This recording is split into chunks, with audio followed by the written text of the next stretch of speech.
болатын көпір бұзылып қалды дейді. Өз-өзінен жоқ. Одан кейін мен күттім дейді. Көпір өзінен пайда болды, сол көпірмен өтіп келдім дейді. Сонда әлгі адам айтады, имам Абу Ханифа, не айтып тұрсың сен? Ол нәрсе өздігінен ол қалай пайда болды көпір? Мүмкін емес. Сонда енді ақылға салып көрсетті. Мына жаратылыс өздігінен пайда болды дегенге сен сенесің бе? Сен сол кезде ана көпірдің өздігінен пайда болмағанына, енді оны бір адамдар келіп ұсталар жасап, содан кейін ғана пайда болатындығын өзің ақылмен сеніп тұрсың. Сонда мына жаратылысты Алла Тағала жаратпағанына қалай сенбей тұрсың? Сонда егер де Абай атамыздың тілімен айтатын болса, әрбір ақылды адамға иман парыз, әрбір иманды адамға ғибадат қылушылық парыз дейді. Құранда мысалы тауларға қарамайсыңдар ма, қалай төселгендігі, жерге қарамайсыңдар ма, қалай төселгендігі, тауларға қарамайсыңдар ма, қалай қазып болып қағылғандығы дейді. Таудың өзіне қарайтын болса. Бірақ та қиямет күні болған кезде бұның өзі үгітіліп кетеді дейді. Мен Аллахтың қаһарынан қорыққан кезде, ал біз кейбір кезде пендешіліктен көп нәрседен қорықпай емін-еркін жүре береміз ғой. Қаншама адамдардың былай айтқанда құлшылыққа келуіне, ғибадатқа келуіне себепкер болған нәрсе осы табиғаттың өзіне қарап тұрып таңданып отыр. Мына жаратылыстың өзі өздігінен өзі пайда болып, өздігінен жаратылу мүмкін емес қой дейді. Қазір қараңыз, біз осы нәрсенің өзі таңғалып отырмыз ғой негізі. Мә, қазан көріп, табиғатты қара, ағашты қара, мына жақтағы суын қара. Ал енді құлақ естіді, бірақ құлақтың өзі ол нәрсе естігеннің өзі сипаттай алмайтын, көздің өзі көріп сипаттай алмайтын жәннаттың өзіне елестете беруші. Әйдеген нандап жүріңізші. Мысалы қазіргі кезде сұрап отырмыз ғой, бер жерде. Ол кезде ондай нәрсе болмайды да. Қалаймыз? Аламыз. Және де бұнаны бір істедік. Ол кезде бір алма болатын болса, дәм басқа болады. Екінші, сол алманың өзін екінші сөзден тістеген кезде, екінші дәм басқа болады. Үшінші тістеген кезде дәм басқа болады. Алла Тағаланың жаратылысы. Ал бірақ та оған нәрсеге біздің ақылымыз ойымыз жете алмайды. Құранда келтіргендей, біз ғайыптағы нәрсеге жәннат бәріне иман еттік. Бағанағы 5 уақыт намазға қатысты келетін болса, Абылайдың қасында жүрген мәшһүр Бұхар жолдың айтады ғой, бірінші тілек-тілегіңіз бір Аллахқа жазбасқа деп, бесінші тілек-тілегіңіз 5 уақытта 5 намаз, бірі қаза қалмасқа дейді. Абылайдың қасында ел қорғап жүр, жер қорғап жүр, қаншама ақыл кеңесін береді, қаншама адамдар әртүрлі мәселелермен келеді, соның өзінде 5 уақыт намазын қаза қылмаған екен. Мысалы қабри сажра дейді, қабан жыры деп келтірген өзінде мына кейіндік заманда, ақтабан шурадан кейін дүниеге келген ол кісі 1723 болатын болса 33-тен. Мына кейіндік заманда хақ бұйрығын тұтыңыз дейді. Құдай кешпес парызын 5 уақыт намазды баққан қойдай күтіңіз дейді. Қазір мысалы Романовский сияқты қойлар бар ғой, солардың өздеріне беретін шөбі, беретін жемі, сол бәріне қарайды екен. Бір жылда туған кезде 2-3 туады екен ол. Сол кезде не? Төлін алу үшін, етін алу үшін қойдың өзі солай мән береді. Ана жердегі қабри сажрау қазақ халқы қойға жақын болды ғой, жылқыға. Қоймен мысал келтірді. Баққан қойдай күтіңіз дейді. 5 уақыт намазды.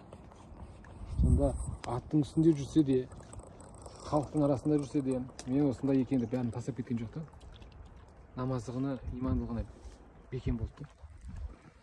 Бізге де Аллаға шүкір осындай үлкен Алла Тағала нығмет беріп қойды ғой. Мына жердің өзіне келіп, таңдануымыз, осы жерге келіп, рахаттанып, мәз болып отыруымыздың өзі бір нығмет та. Енді қазір біз адамдарға барып, қазан көлі қалай екен деп сипаттайтын болса, біз оны шамамыз жеткенше айтамыз да, не мынандай, таулар мынандай екен, суы мынандай екен, ол жердегі отынның иісінің өзі мынандай екен деп қазір мысалы көріп отырмыз ғой. Ал сонда ардақты елші болған пайғамбар саллаллаху алейхи өзі бізге жәннаттың қандай екендігін, тозақтың қандай екендігін сипаттап кетті.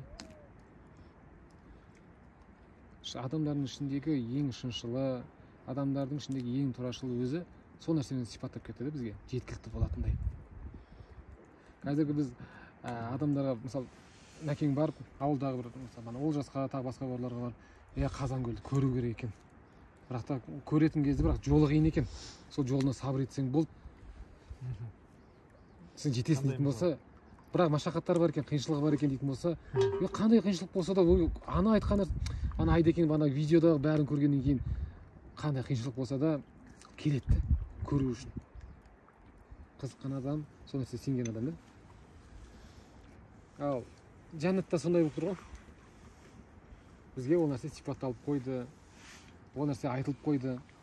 Егер соған сай иншалла әрекет ететін болсақ, амал ететін болсақ, үлкен бір жетістікке, үлкен бір бақытқа кенелеміз ғой.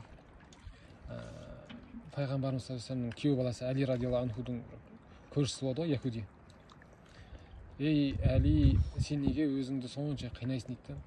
Тауықпен жарысып тұрып таң намазын оқисың. Не бір сұлу қыздар бар, ешқайсысын құшпайсың. Күннің ыстығында өзіңді қинап ораза ұстайсың. Бұл не нәрсе? Сен қазір ойлап жүрген жәннат болмай қалса не істейсің деген кезде жарайды дейді. Сен ойлаған нәрсе болсын. Ол жерге барған кезде жәннат болмаса мен еш нәрсем болмай кетпейді. Енді керісінше мен ойлағандай, мен айтқандай, ол жердегі әрбіреудің хақысын жеген үшін азап болатын болса, өтірік айтқандығы үшін, біреудің әйелімен қосылғандығы, зина істегендігі үшін бәріне ақысы болатын болса, жарайды. Менікі сіз ойлағандай ештеңе болмай қалса, бірақ та мен айтқан нәрсе болса, сен жағдай не болады дейді. Мысалы қазір Айдекең өздеріңіздер тренировкада жүрсіздер ғой. Ол жарайды, тренировка істеп жүрсіз, не үшін? Бойға шықпасаңыз да, бірақ та біреу кеп артылған кезде ответ дайын тұрады. Яғни физически дайын тұрасыз. Сол сияқты, яғни құлшылық деген нәрсе де сол болып тұр ғой. Түсінген адамға. Дайын жүру. Иә. Өйткені бана дайын жүру деген сияқты өлімнің қай уақытта келетіндігін білмейміз ғой.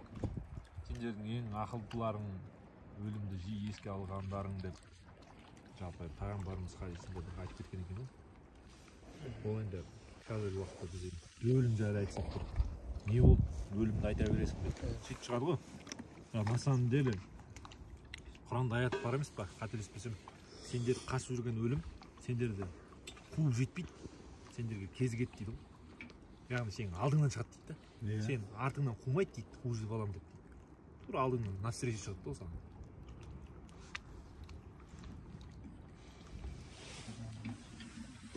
Маша.